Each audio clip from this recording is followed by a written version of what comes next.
Assalamualaikum warahmatullahi wabarakatuh. Saya Syahril Nur Setiaji dari kelas HES 1A. Saya ingin menjelaskan tentang pemahaman saya yang telah didiskusikan pada MK ICBD. Baiklah. Patembayan. Patembayan ini adalah anggotanya ikatan lahir, ya.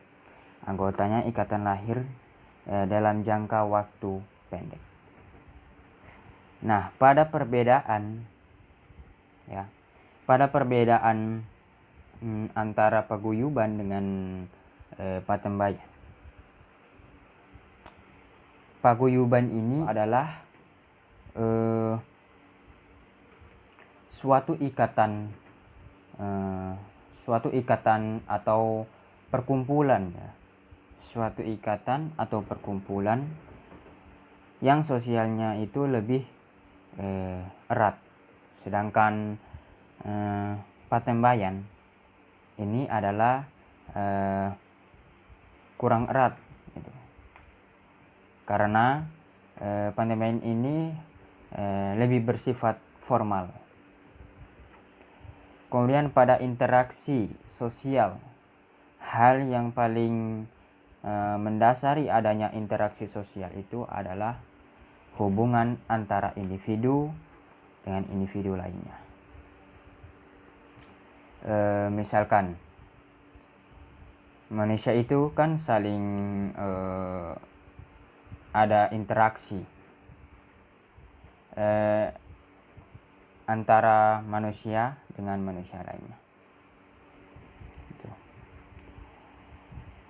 Lalu pada pendekatan naluriah itu pada pendekatan naluriah terhadap individu itu adalah wataknya, ya. Watak seseorang itu sendiri.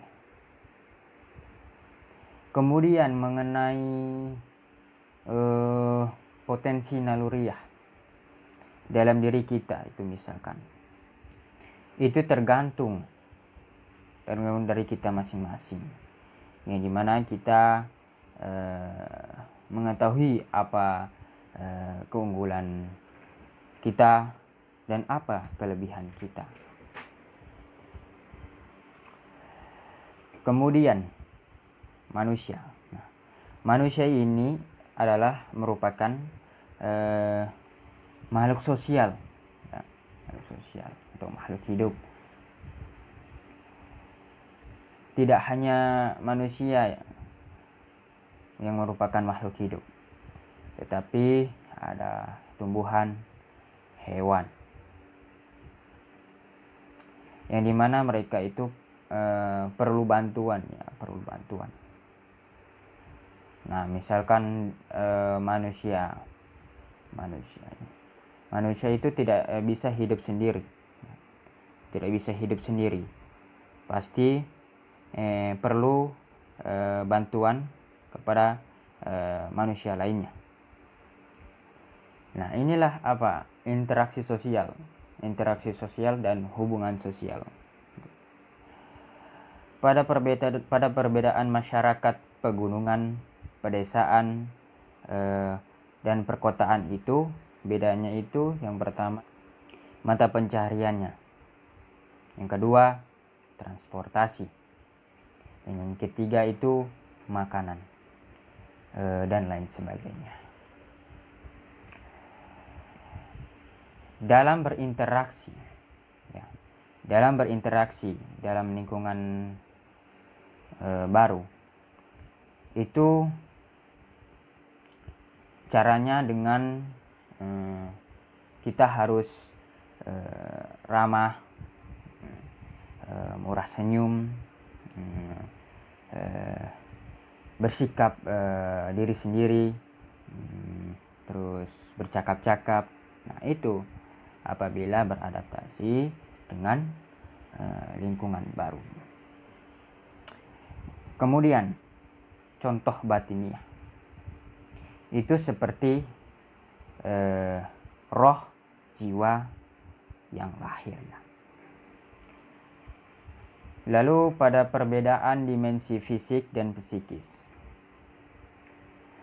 Kalau dimensi fisik itu adalah lebih kepada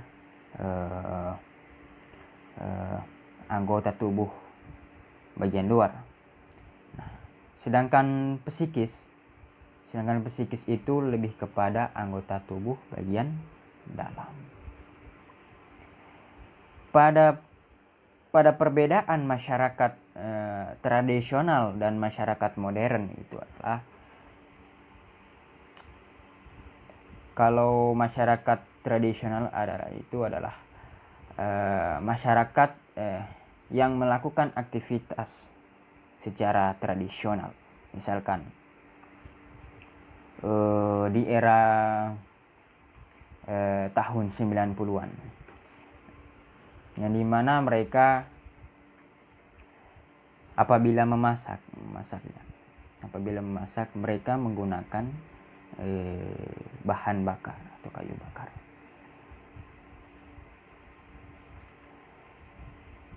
Sedangkan masyarakat modern ini adalah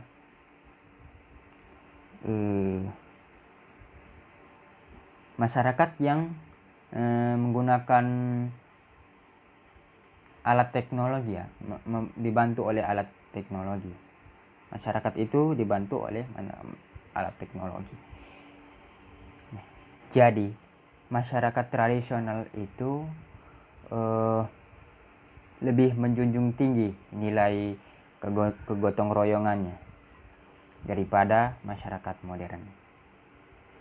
Selanjutnya saya akan menjelaskan tentang materi remaja dan pemuda dengan permasalahan generasi sosial.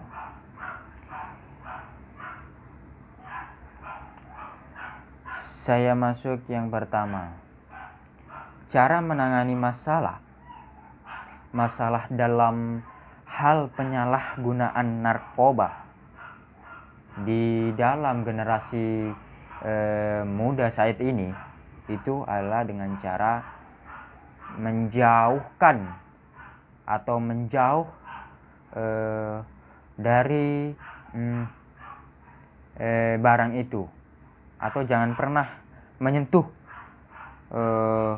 barang narkoba tersebut. Kemudian cara efektif dalam menyikapi masalah yang terjadi pada generasi muda ini itu adalah dengan cara mengurangi ruang lingkup pergaulan bebas. Selanjutnya, kemudian yang harus dilakukan pemuda dalam mencegah kriminalitas itu adalah menjaga pergaulan serta mengingat Tuhan. Selanjutnya, cara meningkatkan potensi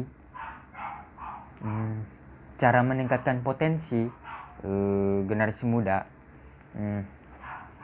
ini dengan cara yaitu mengeruh pergaulan bebas dan tekun dalam belajar, sehingga menciptakan generasi yang berpotensi dalam membangun bangsa. Berikutnya, pada era sekarang ini, generasi sekarang itu termasuk dalam kategori generasi Z. Ya. Kemudian, perubahan zaman pada generasi sekarang ini sangat berpengaruh bagi anak muda, sangat berpengaruh pada generasi sekarang. Karena mereka itu memiliki potensi atau keunggulan untuk menciptakan suatu kemajuan pada suatu zaman. Nah, pemuda ya, upaya pemuda dalam menyikapi kemiskinan, pengangguran, mereka itu harus berani menjadi jembatan atau suara bagi mereka yang ingin suaranya didengar. Selanjutnya, dampak penyalahgunaan narkoba atau narkotika. Itu adalah yang pertama, kerusakan mental dari psikis mental. Terus yang kedua, itu pengguna itu bisa terganggu.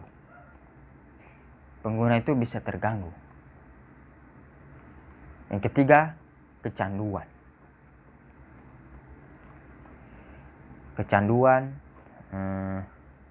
Merugikan diri sendiri, merugikan orang lain, merugikan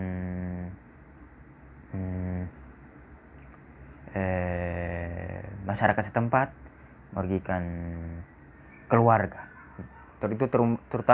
Terutama merugikan keluarga. Nah, itu. Setelah itu kemudian pada generasi sekarang ini dimana kita lihat pada era ini itu mereka itu, generasi muda itu banyak perkawinan muda di umur bawah bawah tahun di umur masih di bawah umur mereka itu sudah melakukan perkawinan. Nah, itu disebabkan karena apa? Pergaulan bebas yang mengakibatkan hamil di luar nikah. Setelah itu, cara mengatasi pengaruh perubahan sosial dalam permasalahan generasi muda itu adalah dengan cara melestarikan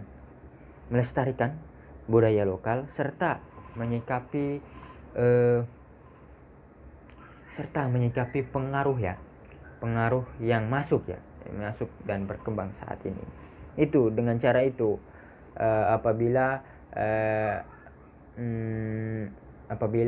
ada pengaruh perubahan sosial dalam permasalahan generasi muda dalam sekarang saat ini. Selanjutnya, cara menanggapi orang yang kecanduan narkoba itu dengan cara kita itu harus mengajak kepada mereka, mengajak seperti melakukan hal-hal yang positif, berolahraga, beribadah dan sebagainya. Nah, ya, pemuda itu dalam sikap yang perlu miliki oleh pemuda itu adalah yang pertama, yaitu sikap rela berkorban. Yang kedua, mendahulukan kepentingan umum di atas kepentingan pribadi. Yang ketiga, sikap pekerja keras. Dan yang terakhir itu adalah sikap menjunjung tinggi persatuan. Berikutnya saya akan menjelaskan pemahaman saya tentang materi pemerintahan yang berjudul pemerintah, negara, dan warga negara, permasalahan demokrasi.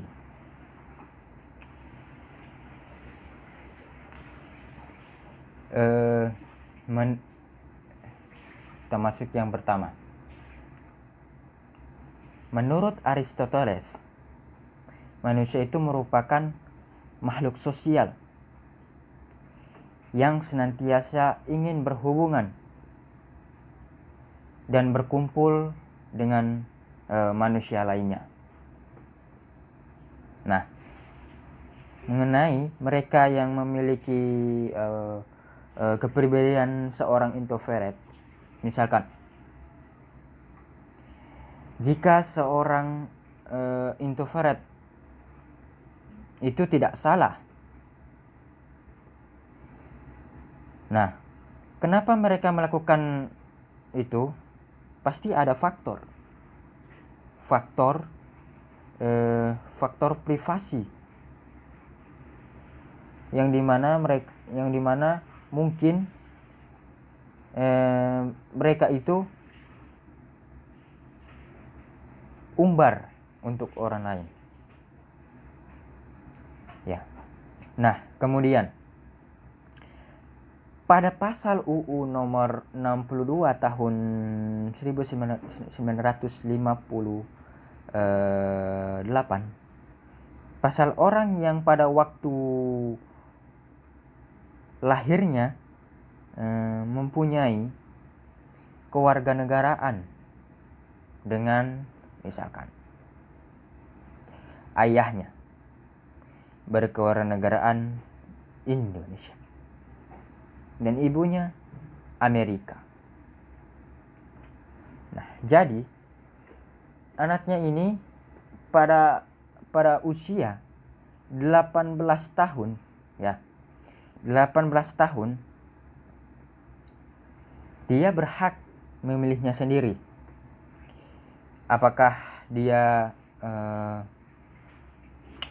memilih ayahnya yaitu kewarganegaraan Indonesia ataukah ibunya yang kewarganegaraannya Amerika. Nah, sekarang dampak besar dalam permasalahan demokrasi itu adalah perdebatan dari para pemimpin, yang dimana terdapat pendapat yang mereka usulkan yang dianggap tidak benar. Nah, itu menjadi perselisihan di antara mereka.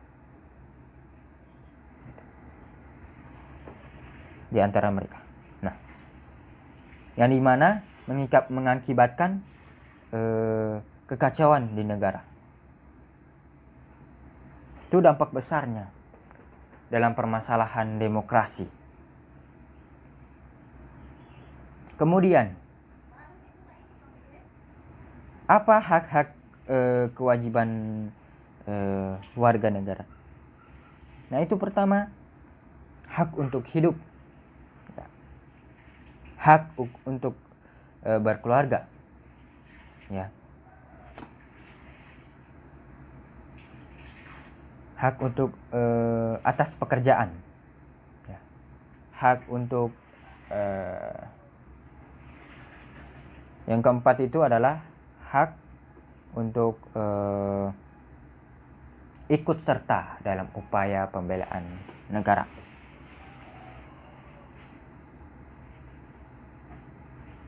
Nah, selanjutnya contoh partisipasi dalam demokrasi itu seperti apa? Nah, seperti gotong royong, mengikuti peserta rakyat atau pemilu, terus menghargai menghargai satu sama lain. Nah itu dalam menjadikan partisipasi demokrasi itu. Selanjutnya dalam menyangkut demokrasi itu adanya dalam menyangkut demokrasi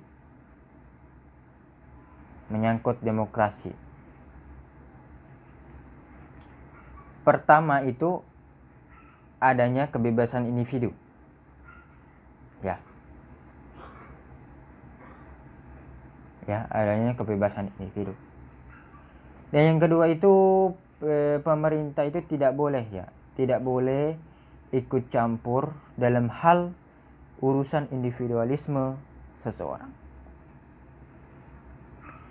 Berikutnya, apa sih itu asas ius soli? Ius soli dan ius sanguinis. Kalau asas ius soli itu adalah orang yang kewarganegaraannya yang ditentukan oleh tempat kelahiran. Sedangkan asas ius sanguinis itu apa? Orang yang kewarganegaraan yang ditentukan oleh keturunannya. Nah, mengenai asas demokrasi di negara Indonesia ini sudah menerapkan asas demokrasi dari rakyat, oleh rakyat, dan untuk rakyat. Dalam hal ini bertujuan untuk agar negara Indonesia ini terbebas dari korupsi, kolusi, nepotisme, serta hal-hal yang negatif lainnya.